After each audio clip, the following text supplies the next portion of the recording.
Digital card અને લોકાર્પણ કરવામાં આવે છે.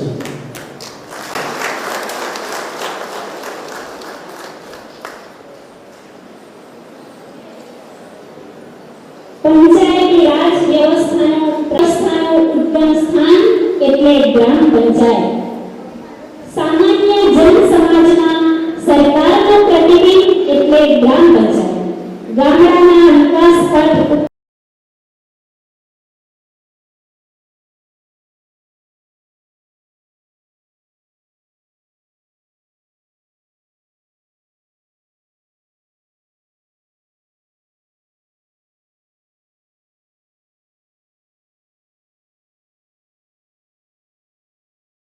વિશ્વ નેતા અને યશસ્વી વડાપ્રધાન નરેન્દ્રભાઈ મોદીએ પણ આત્મનિર્ભર ભારત માટે ગામડાઓમાં ઇન્ફ્રાસ્ટ્રક્ચર ડેવલપમેન્ટ પર ફોકસ કર્યું છે.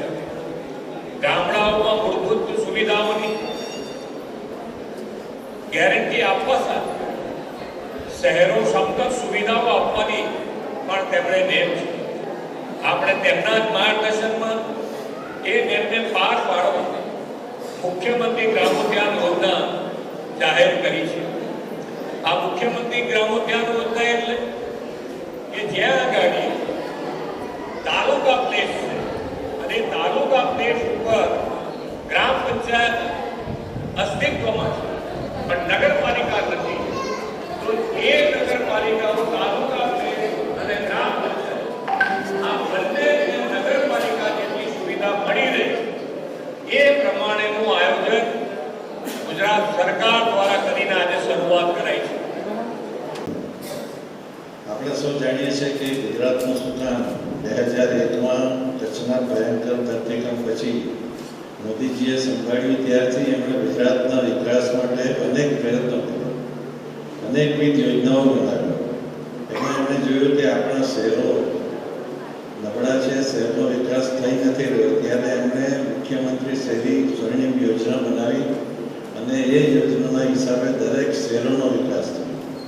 અને જ્યારે શહેરોનો વિકાસ થયો, અત્યારે સમગ્ર દેશમાં આપણા ગુજરાતમાં શહેરી વસ્તી લગભગ 50% જેટલી છે અને 50% ગ્રામ્ય વસ્તી છે. હવે જ્યારે દરેક જગ્યાએ હાઈવે થઈ ગયા છે, રાજ્યના ધોરી માર્ગો સુંદર થઈ ગયા છે, ગામડાના રસ્તાઓ સુંદર થયા છે, ત્યારે ગામડા તૂટે નહીં એના માટે મુખ્યમંત્રીશ્રીએ ગ્રામોત્થાન યોજના બનાવી છે. શહેરમાં જે સગવડતા મળે એ બધી સગવડતા ગામડામાં જ મળે એ માટેનું જે આયોજન કર્યું છે. અને એમાં પણ આપણા ગુજરાતમાં 114 જેટલી તાલુકા પ્લેસ છે. કપરાડા, નાનાકુંડા એ બંને તાલુકા છે, પરંતુ ત્યાં નગરપાલિકા કે શહેરીકરણ નથી.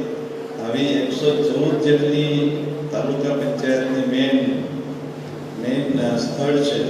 એ બધા સ્થળોને આવરી લઈને આ બધી સુવિધાઓ, રોડ, રસ્તા, પાણી સાથેની જે વ્યવસ્થા માટેનું આયોજન કર્યું છે એ ગ્રામોત્થાન યોજનાનો સમાવેશ થઈ જાય છે.